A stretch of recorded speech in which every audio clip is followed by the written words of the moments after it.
Hello guys, welcome to my YouTube channel. This is Farnasha Vlogs and today I'm so excited to share with you on how I do my simple everyday makeup look. Let's get started! So first, I will gonna use this Too Faced primer. So it's Proactive Nourishing Hangover Replenishing Face Primer.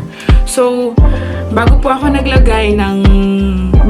maglagay ng makeup, you have to put some skincare like moisturizer or some sun.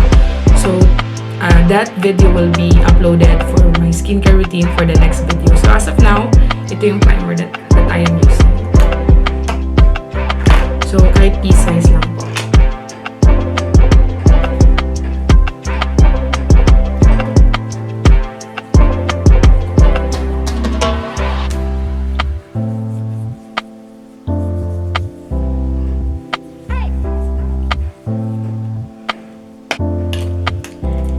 Okay, so the next thing that I will be using is for my foundation, which is MAC Studio Fix Fluid with SPF 15. Lead lang po. So I'm using this beauty blender. So this is on the shade of NC2. Yun po yung shade ko for MAC.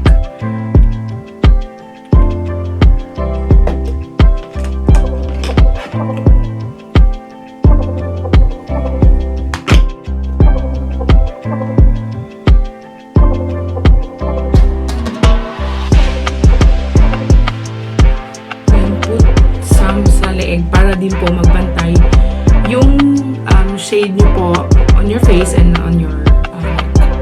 Kasi po most of the women, yung mga mistakes po nila is that they're just putting the foundation on face. So paglabas nila, lalo po sa sunlight, makikita mo po talaga yung difference. So at least put some of the decent amount sa neck part nyo po.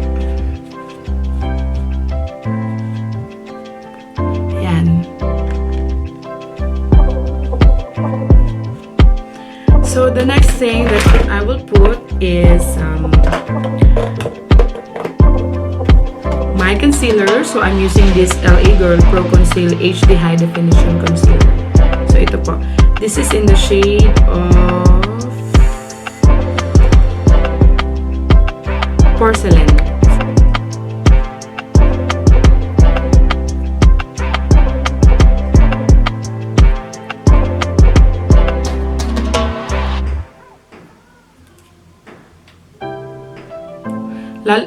One of the tricks, lalo na po sa akin na medyo bilugin ang mukha, other girls are putting the concealer, yung parang bilog lang. So this one, para to create an elongated face, mag-drawing po kayo ng triangle sa eye bags. Then put some here and here. So, yun po. And then, I will be using the darker, ito ding LA Pro Conceal in the shade of Medium Bisque. So, ito yung pang-contour natin. So, I just put it together. So, ito naman is dito, lalo na sa aking maliit na mukha. Dyan. So, you just, tapos, ito, dito on the side.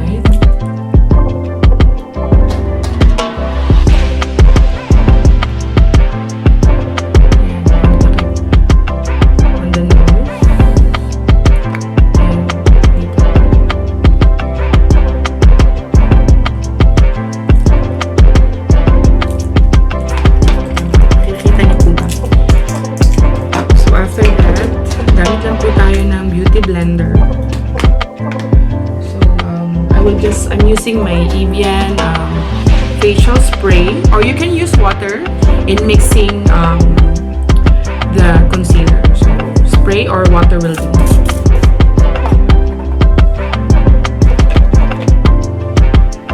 So one of the techniques is you just have to dab the makeup. Kasi po kung i-scatter nyo po siya, ang tendency po parang useless po yung paglagay.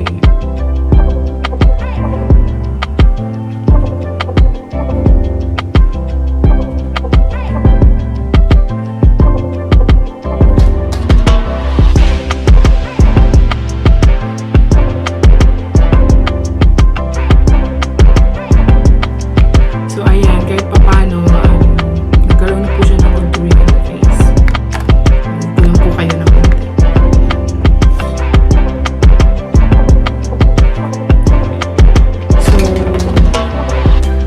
another technique para medyo mag-dry up po yung cream na concealer na ginamit nyo, you can use a contouring set. This one, medyo madumi po siya. It's an Australis brand. So I bought it in Singapore. It's Easy Contour. The good thing about this is it comes with six shades na po. So pwede nyo na po siyang gamitin. Maganda po ito na ipang-takip nyo sa contouring concealer nyo yung cream para ito mas mag-dry up siya. Hindi po siya nag-drip off. So like with this, I'm using this shade para lang po mas ma-blend in ang maayos.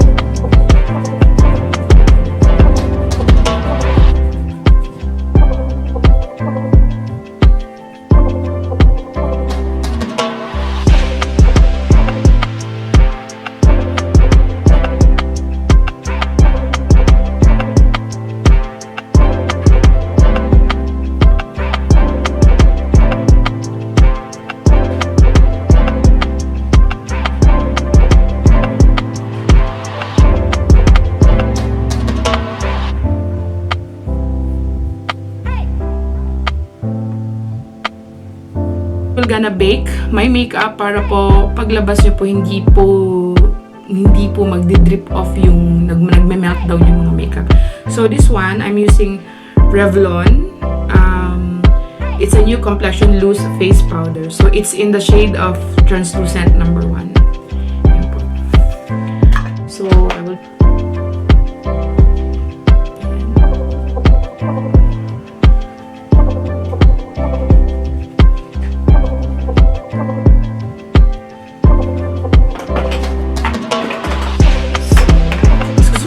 workout, mas matagal po ako nag-give ng time for the eyeshadow. So I will be using this e.l.f. eyelid primer. So pwede naman po you can use water for the brush, pero wala lang, gusto ko lang pong i-feel gamitin tong e.l.f. So ano ba? e.l.f. eye primer.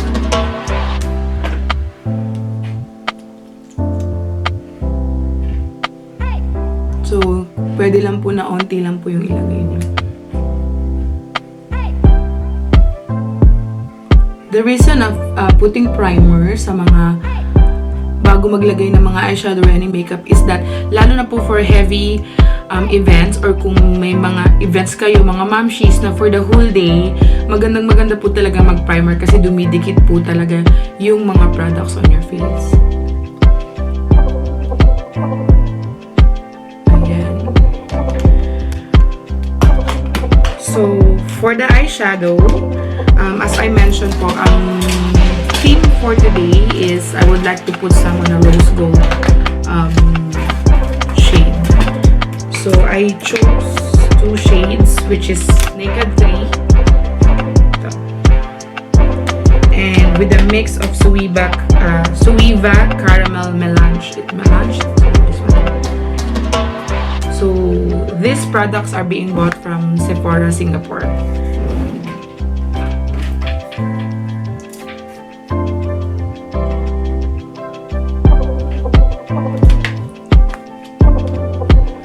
First, I will mix, medyo nasira po kasi I will mix this shade and this shade. So, dito lang po maglalaro. I will show you.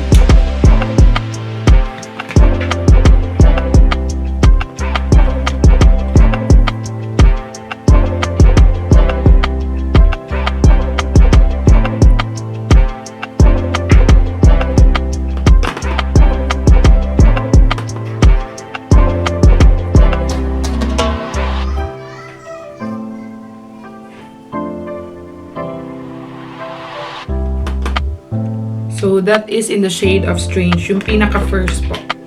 Then the second shade that I will use is the Dust and what's the name of this? Burnout. So these two.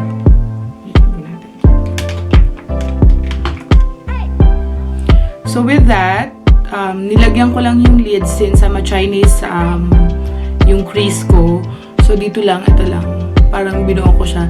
And the next thing that I will put is the shade of Dust and Burnout. Yung medyo peachy na po. So, sa medyo upper side ko po siya nilagay.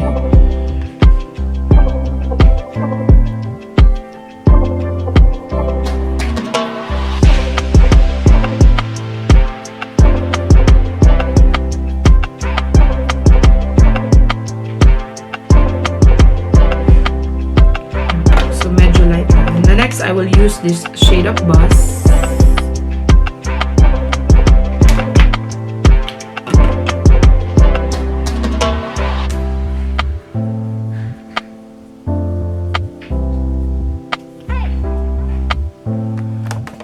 So, i-move ko pa ng konti.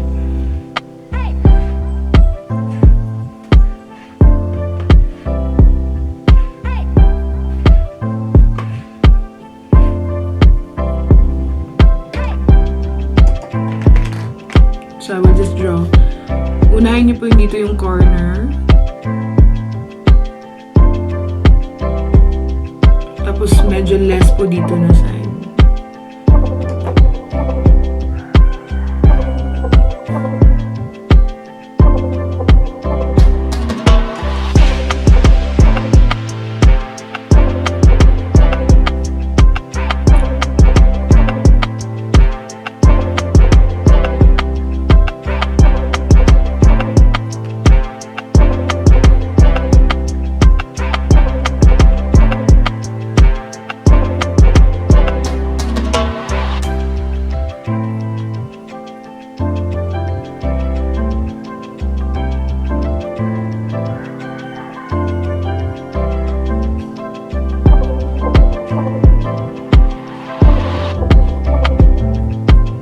Use my blush on.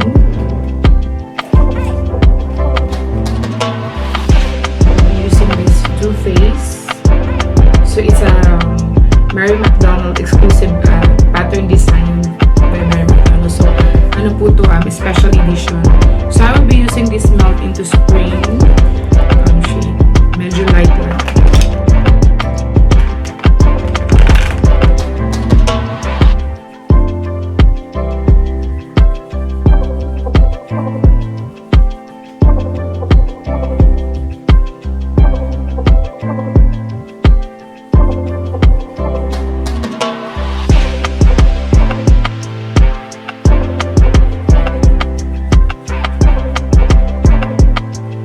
Ayan. So next is, I will be using this highlighter from Becca.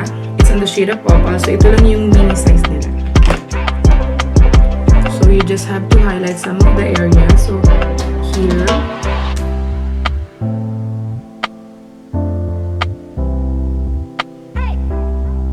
Ayan po.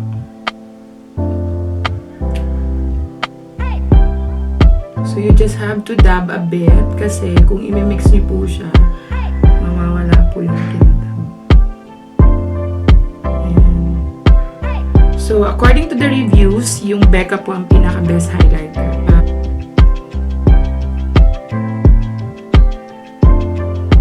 Ayan. So yun guys, after this, since rose gold ang ating color, I will be using Jamaica. So this is my own personal brand, which is FCO. This is not the latest labeling layout. So in the shade of Jamaica. So if you want to purchase my liquid velvety matte lipstick, I will include it in the description box down below.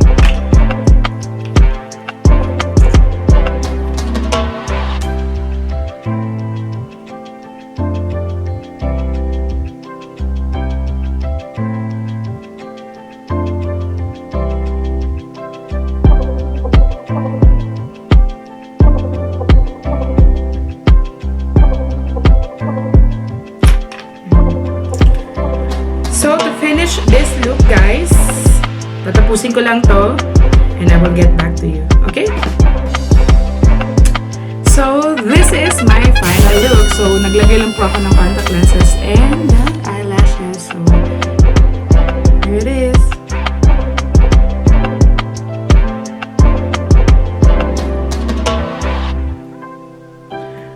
So yun guys, I hope you enjoy and may natutunan po kayo sa my first ever video in YouTube.